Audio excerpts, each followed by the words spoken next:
Hello and welcome to this week's edition of Underserved, the podcast for the rest of the tech industry. I'm your host, Andrew Jelina. Here with me in studio today is Adria Kyne, an internet marketing expert from just down the road. Adria, welcome to the show.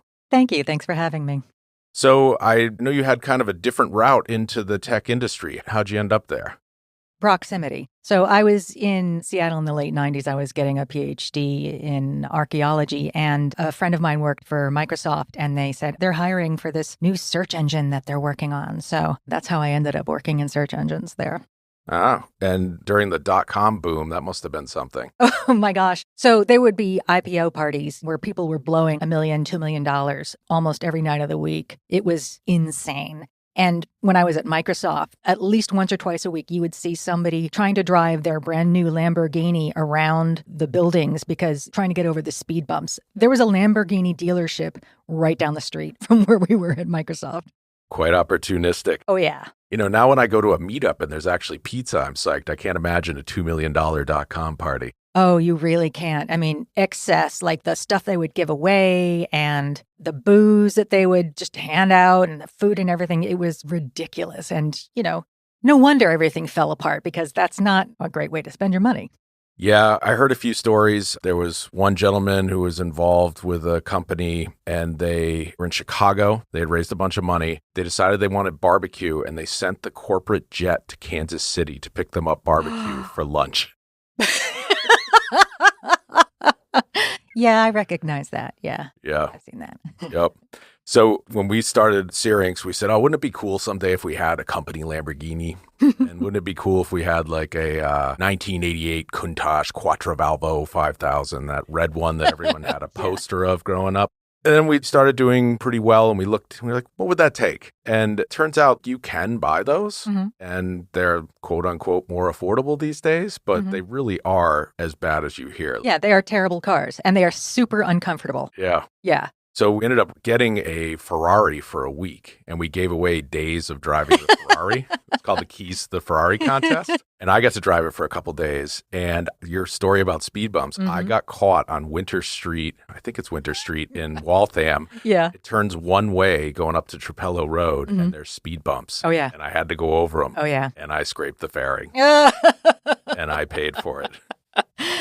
Yeah, they're just not really useful vehicles. No, not at all. So you're there at Microsoft, you're starting to work on search. Was this Inktomi days?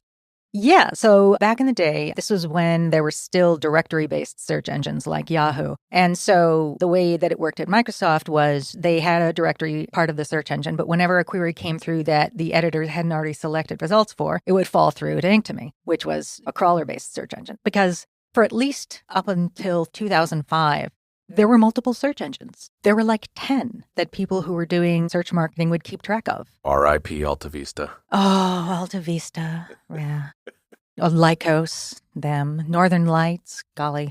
Yeah.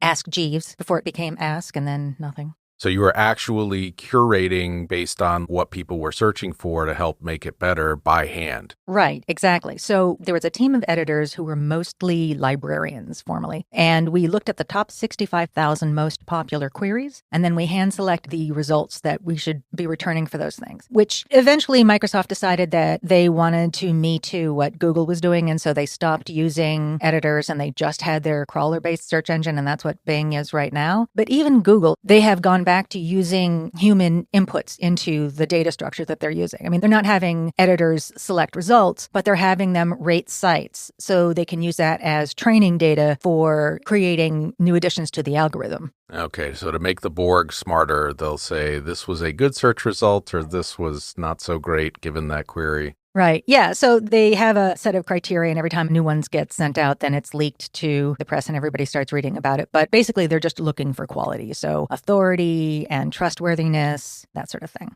So I know you've presented at some tech conferences and marketing conferences. What have you presented about? I've presented about statistics because marketers are often pretty terrible at statistics. So understanding how you use significance testing, the alternatives to using significance testing, Bayesian analysis, those kinds of things, those can be really useful for marketers, but they have to trust that the process works. One of the classic mistakes that people make is they start running a test, and then as soon as they get an answer they like, they stop the test. Well, that's not how this works. You have to actually run the whole data because things go up and down. And just because you nailed something that you like doesn't mean it's not going to go down or up the next day.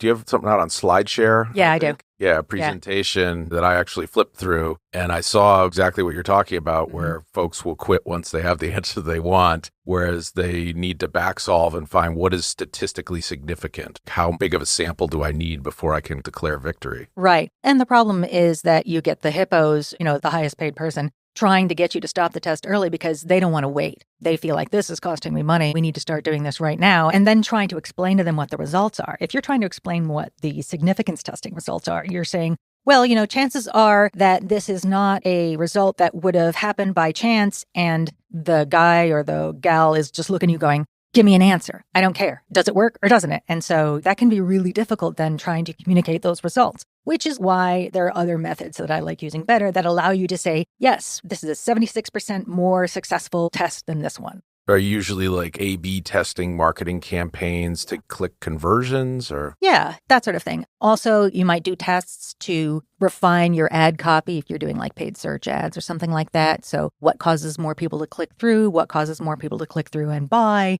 That you'll probably more likely use multivariate analysis because you want to be doing all 3 lines and varying them separately. Okay. And can you tell me a bit about how search and internet marketing has evolved from those old Inktomi days to present day? Oh my gosh. Yeah. Well, it was really sketchy at the beginning. I'm not going to lie. The first search marketing conference was at one of those hotels at an airport. And if you look at the schedules for the major search engine conferences, they were always in the cheapest part of the year. So you would go to Chicago in December, you'd go to New York in March, and you'd go to San Jose in August. Which I don't think they would have been able to get very many people to go to San Jose in August, except that was half an hour away from Mountain View, where Google is located. And back in the day, Google used to throw these parties for the search marketers who were there for their search marketing conference. They called it the Google Dance. Now, that was a joke because originally, before the caffeine update that allowed continuous indexing, they used to re-index all of their search results once a month. So once a month, all of the search results would change and everybody would freak out. So they made a joke and they had this thing that they called the Google Dance. And then by the time we got to 2008, there were 2,000 people attending this party and they were spending upwards of $1 million. And at that point, they're like, you know what? We don't have to spend this much money on a party anymore. We kind of have won the search engine game here. So they stopped doing that. You guys are showing up next year, whether or not we throw this party. Right. Actually, a couple of years ago, they started doing it again, and it was really funny. So I wore my T-shirt from the very first Google Dance, and all of the cool kids were coming up to me and saying, I had that T-shirt back in the day,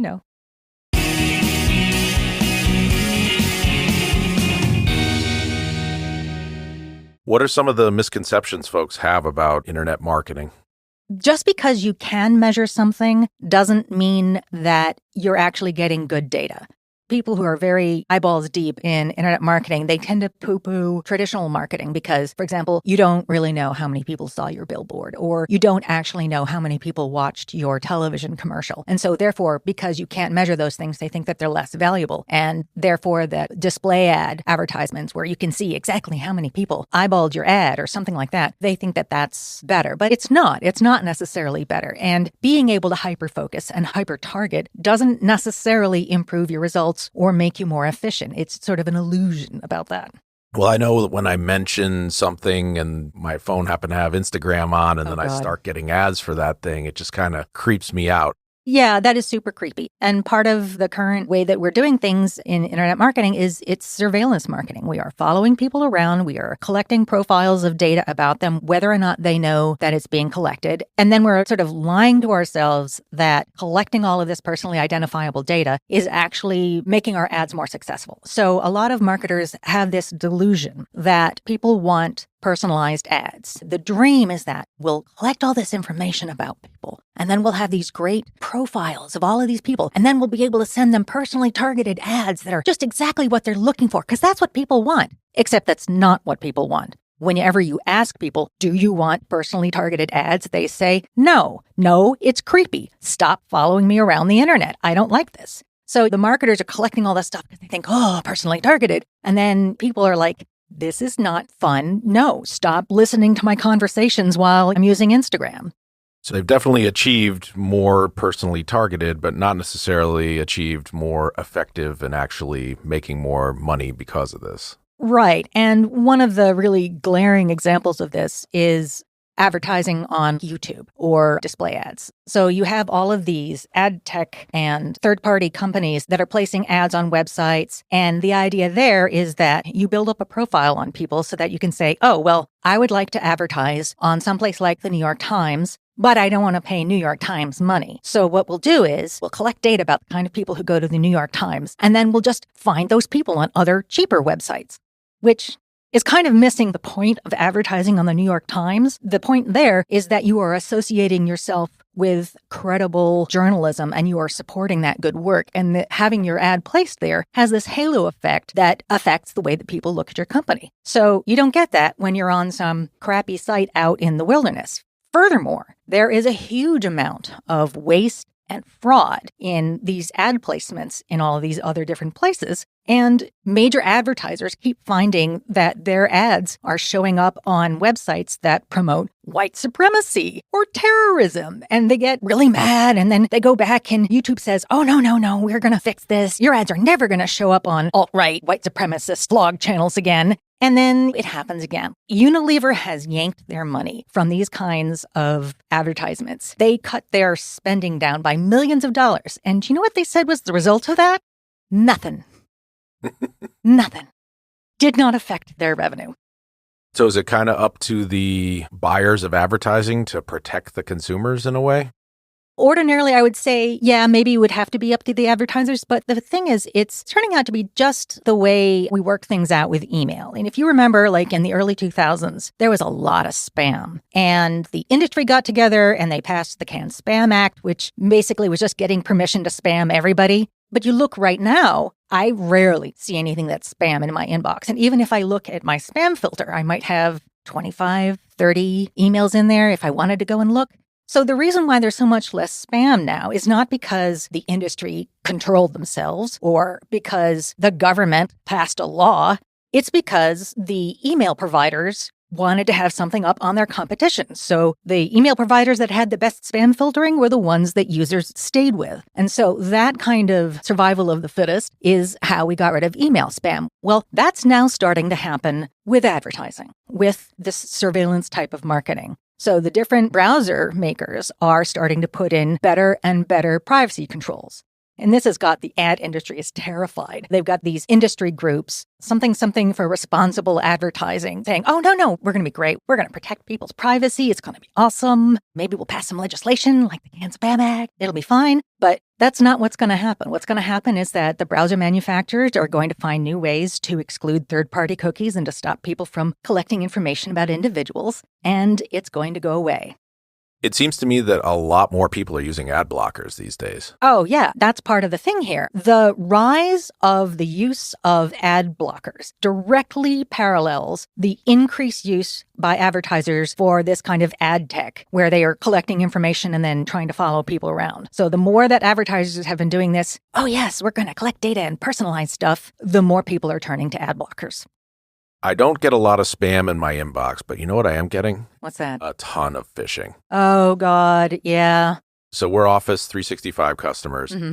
I get a fake invoice from Office 365, click here to pay at least every other day. Yeah. I get, one of your messages is hung up, click here to get it unstuck and see it. Oh, geez, yeah. Or here's a voicemail that you got, click here to listen to it. And I'm surprised that Microsoft isn't more aggressive or better, especially since I can right click and say, hey, this is phishing, report it. But they haven't gotten better at filtering that sort of stuff. Yeah, I'm kind of surprised too. There are some really obvious characteristics that you should be able to look for on these things. You know, I have to admit, I use Gmail, and the last company that I worked for, ASICS, they were completely on a Google business platform.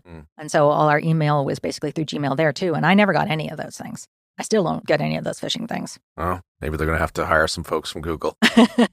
Yeah, as a former Microsoftie, I got to say, that's not the place where people are excited to work anymore. it's Google. Yeah, they've turned a corner. They've embraced open source more. They've done a better job. A lot of people are using VS Code now, too. Their editor has become the default free editor that I see everyone using, even more than like Sublime Text or anything like that. But yeah, they're not the belle of the ball. Yeah, well, even when I was there in the late 90s, when things were still pretty shiny for them, everybody still called it the evil empire. Yeah, it's tough to live that one down. Yeah. Forcing Internet Explorer on everyone. Oh, gosh. Well, and the first search engine that they had, which was called MSN Search, we had 30% market share. But that's partly because it was the default search engine for your browser, which you got with your system there, back when Internet Explorer was a thing that people used. To find my next job, first, I want to hear about dozens of jobs I am overqualified for. Someday, I will talk to a recruiter who knows the difference between Java and JavaScript. That will be the one. Would I mind commuting 3 hours each way each day? Of course not. All I have to do is go through 5 separate interviews, complete a 10-hour coding exercise, and recite the national anthem backwards? I'm in. Finding your next consulting gig should not be this difficult. Quite frankly, you deserve better. Syrinx is the consulting company founded and run by software consultants. We get you.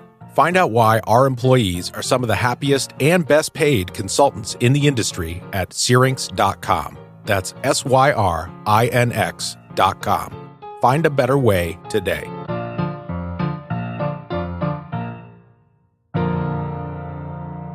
Syrinx Consulting is a proud sponsor of Underserved, the podcast for the rest of the tech industry.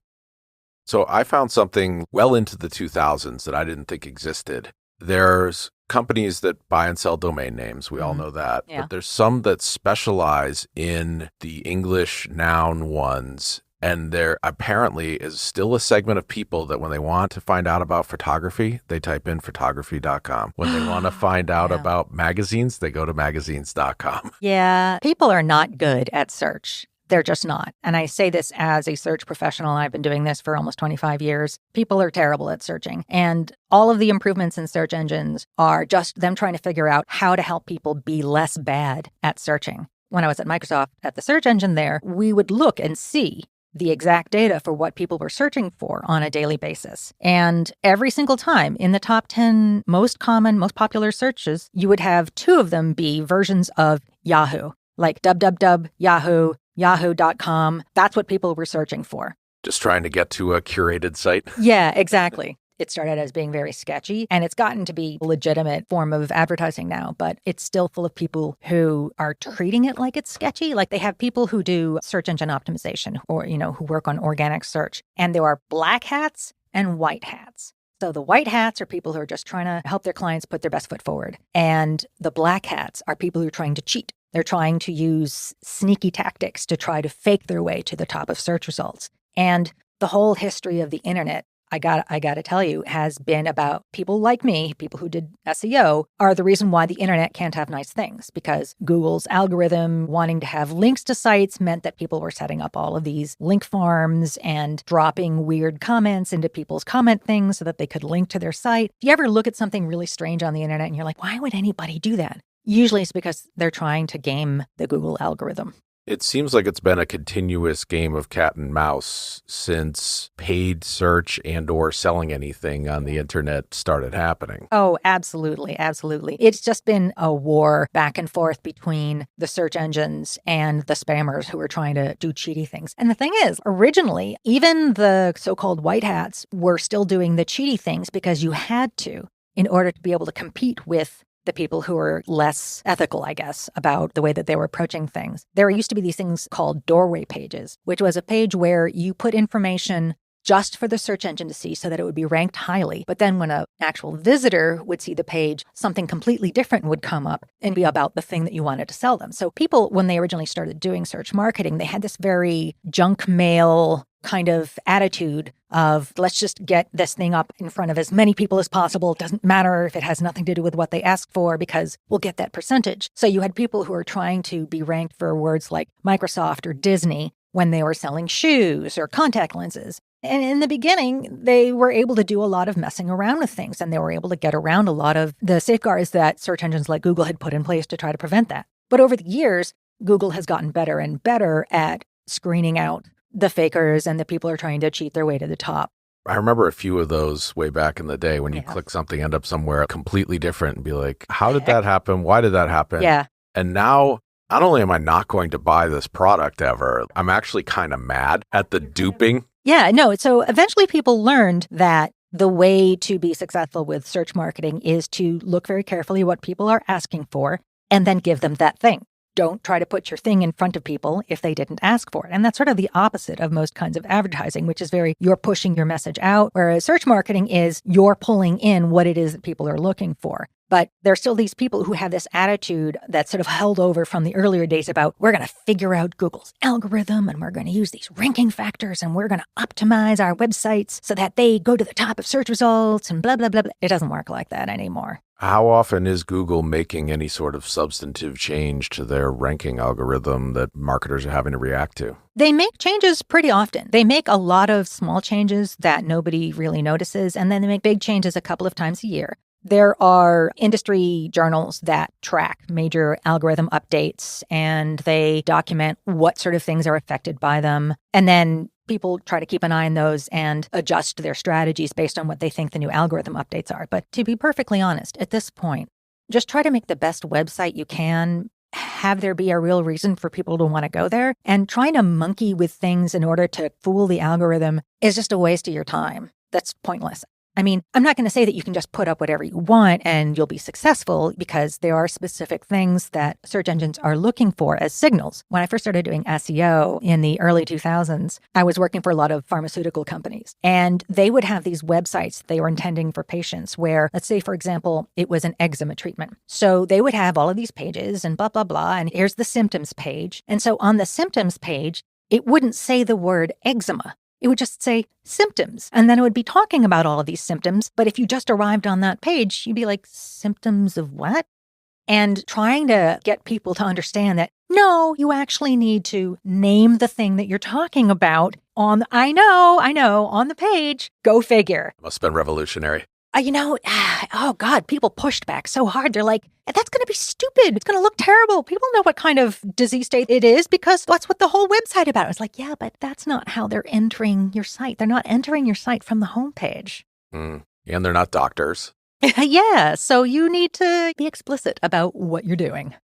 So the other place I've seen a lot of people investing time, effort, money, etc. in advertising is YouTube. And YouTube has gotten much craftier about targeting their pre-roll ads and their interstitial ads that they'll stick in the middle of a video that you're watching. Yeah. I've been watching a bunch on audio editing, video editing, etc. And now they're getting very smart about trying to push me Polar Pro filters for my camera and this and that. Yeah. Well, I mean, they had their entire experience of looking at how to match up advertisements with content from search. It's a very similar kind of thing. Like, how do you extract the data that tells you what the video is about and therefore what products would be related to that? Or what kind of behavioral data can you look at that says, well, people who are interested in this kind of video buy these kinds of products. And so they're just incorporating all of that. A lot of people, especially younger people, don't even really watch television anymore. They watch Netflix, which doesn't have ads, or they go to YouTube. And that's where they're spending a lot of their time being entertained, is on that platform. So that makes sense that people want to be focusing their resources there for advertising.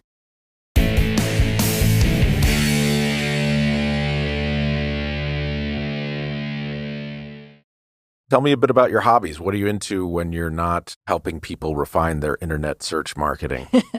Well, I read a lot. Over the past 6 months or so, I've read a book about 1.5 days per book. I mean, I do read a lot. And thankfully, in the modern era, I can use a Kindle so that I don't have my house full to bursting with books that I've read and moved on from. So I do a lot of that. I also cosplay. I go to science fiction conventions and I LARP. Those things all kind of swirl together. Did you get into reading when you were young? Like, I was a big sci-fi fan with Hitchhiker's Guide to the Galaxy and stuff like yeah. that. When I was a little girl, my dad read me The Hobbit and The Lord of the Rings and then The Elfstones of Shannara as bedtime stories. So when I got to be a little bit older, that was what I was interested in reading. And when I was like 9 or 10, he just let me have at his science fiction library, which was extensive. And he didn't PG-13 or select which books he thought were appropriate for me at all. He just let me go dive in there and then talk to him if I had questions about it. And so I ended up reading a very wide array of classic science fiction and fantasy from a very early age. So you mentioned cosplay and LARPing. LARPing, for folks who don't know, is live action role playing, which we talked about in a previous episode. Could be anything from recreating historical battles to vampire stuff. There's a lot of different things. In Europe, particularly in the Nordic countries, they consider this to be an art form, and they will do these experiential LARPs where they're trying to explore social issues. Like there's a famous example of one where they put a bunch of legislators at simulated prison. And then the result of that experience of them being able to understand on a day-to-day basis what it was like to be in prison led to major prison reforms. So it can be really meaningful, or it can just be a super amount of fun. One of the LARPs that I go to is called the Duché du Bicoline, and it's in Quebec, Canada.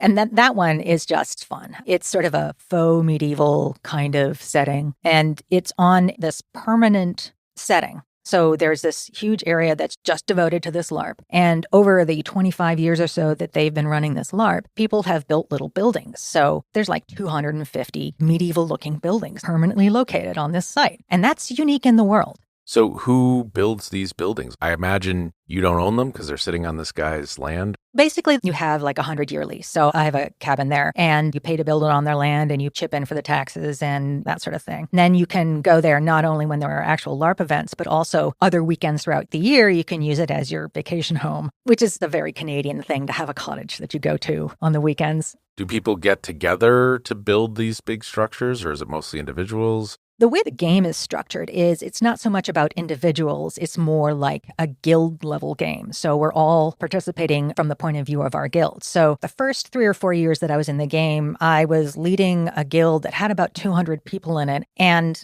that made us a very powerful force in the game because that was the biggest guild in the game at the time. But it also ended up feeling a lot like work, trying to manage 200 people. So I eventually left that, and now I'm leading a different, much smaller guild. And our guild this summer, as we speak right now, they are building a new guild building for the folks to stay in when they have events.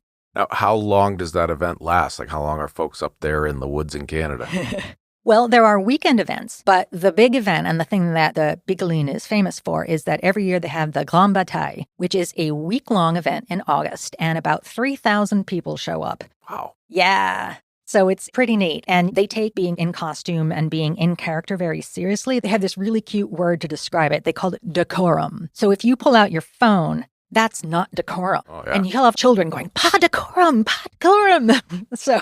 But it really, really does help everybody just feel immersed and completely surrounded by this fantasy world. Reminds me of like going to Old Sturbridge Village or Plymouth Rock Plantation when you're young and everyone's like fully in character and won't break character. It's like that. Yeah, it really is. And, you are brushing your teeth as your character. You are going to sleep as your character. You are having breakfast as your character. And it's really a really fun and immersive experience to see what the political implications are of these various things. Like one of the things that I find charming about this LARP is that it's been around for 25 years. And there's an empire. And this empire has some of the oldest guilds, like the players who've been there the longest. And over time, the people in the empire have had the opportunity to accumulate a lot of wealth, a lot of in-game wealth. And the way that this game works is you cannot accumulate things really as an individual. And in order to make money, you have to have money. So you have these basically now entrenched social classes where the folks in the empire have had the resources all along. And so now they continue to just become wealthier and wealthier. And everybody else is just sort of scrabbling to try to catch up with them.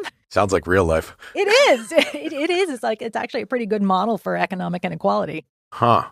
So what is the currency for in-game wealth? What is it called? And what's a lot?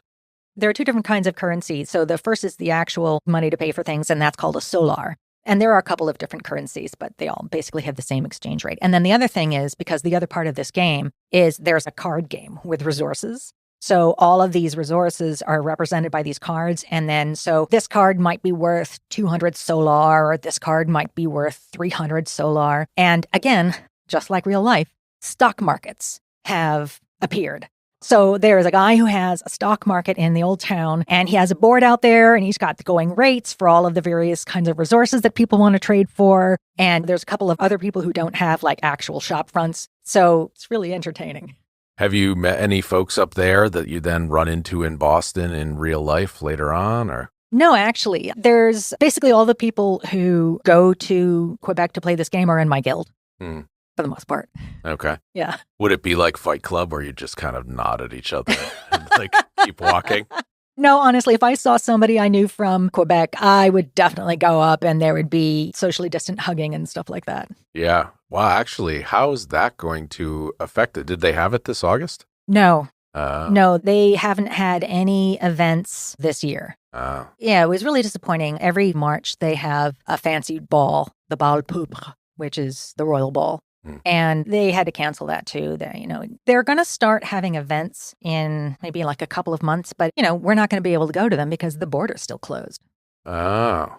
So all of our Quebecois friends are going to be up there having a grand old time, and we're going to look at the pictures and weep. Has anyone, guess it would be difficult to make this happen, but tried to do a virtual LARP? There are so many virtual LARPs happening all the time. You would not believe it. People are coming up with ways to still pursue their hobbies even during these very strange times. So there are numerous, all over the world, people are having these online LARPs. And they tend to be more of the sort of parlor type of LARP. So it's a small number of people, maybe it's like 15 people, and it's to go through a particular game that's intended to last maybe only 3 or 4 hours. So those kinds of things are easier to do in that kind of a setting. Okay. Now, weren't you on a reality show once upon a time? Yes, I was.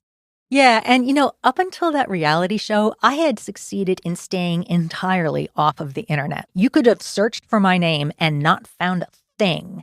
I was so proud of that. And now that's all just blown right to heck. So yeah, I was on a reality TV show called The Quest, which ran on ABC. And you can probably still see the episodes on ABC Go. And the premise of this one was not, let's put a bunch of people together and see how quickly they turn on each other, but let's put a bunch of people together and we're going to determine who is the hero, the one true hero who is going to save this fantasy world that they made up from evil. So it was basically like trying to live in a fantasy world. The show was started by the executive producers who did The Lord of the Rings. They had seen how much fun the actors had learning how to ride and to do archery and stuff like that. And they thought, wow, it would be really great if we could offer that experience to other people. So that's what they wanted to do. They invited us out. We were in Austria. And for a month, we lived in an actual castle in Austria. We fired siege engines, ballistas and stuff, and we fought with swords. And on my birthday, I was chased by ogres, and it was a pretty fun time. That's a memorable birthday. It very much was, yes. If you're trying to find the one person to save everyone from evil, like, are there alliances? Are there eliminations? Any of the kind of staples of... Yep, there actually were. So there were a series of challenges, and initially you would sort of do them as teams, self-selected into teams. And as they narrowed, then it got to be more one-on-one. I got eliminated about halfway through, which I'm kind of glad about because things got very uncomfortable for the contestants after that. I mean, up until that point, we'd been living in this nice castle. And then after that, they were intense in the woods and it was cold and they had to do things in slime. And I was glad I got out when I did. More naked and afraid than the Big Brother house? A little bit, yeah. There were some physical challenges. Some of the challenges were more mental, like solving puzzles and stuff like that. I remember one of the challenges that I did was pretty hardcore. They put us in big iron cages. So like a personal size cage, and you could pick the cage up. And then they had us run an obstacle course. Almost like a shark cage? Yeah. Okay. And it was not light. And they had us run an obstacle course inside these cages. So we had to climb over stuff. We had to climb through things, dragging these cages around. It was intense. That sounds rough. It was. You stay in touch with anyone you met from there? I definitely do, yeah. I made some really good friends there. My friend Jasmine, she does Renaissance fairs in Pennsylvania. And my friend Bonnie, who is actually an actress and musician, she lives out in LA. Bonnie Bell, she's everybody's favorite person from that show, by the way. Mine too. She's my favorite person from the show. Okay. We'll definitely have some links in the show notes for folks to find out more about the quest and search engine marketing and a bunch of stuff we've talked about. Any other interesting stories from being on the reality show? Did the creators go on to do anything else afterwards? Well, actually, the show has been picked up, and now they're going to run it as a children's competition show. So they were accepting applicants recently, and they're expecting to start filming, I think, in a couple of months. So we'll see what that looks like. Huh. So same sort of thing, but with kids Right. in a medieval sort of setting? Yeah, like a fantasy world setting. So I don't know what they're going to be doing. Like we rode horses and did archery and climbed things, and we had to block a door as if it was a siege to keep a battering ram from going through. I don't know what they're going to have the kids do. Presumably less dangerous things. One hopes. Probably going to be difficult to coordinate with COVID and everything. Yeah. I've seen a lot of productions just have stopped, but now they're finding creative ways to get going again, like hanging up rows of shower curtains in between the talent and the crew. Oh. And making it so they're kind of separated. Oh, yeah, and yeah. Doing all sorts of testing. Oh, that's smart. Yeah. Well, Adria, thank you very much for making it into the studio to record with us. I now know more about internet search marketing and LARPing than I ever thought. Or perhaps ever wanted to. No, definitely interesting. So thank you for appearing. We appreciate it. Well, thank you very much for having me here. It's been nice talking with you. Excellent. Well, we'll talk to you all soon on the next episode of Underserved.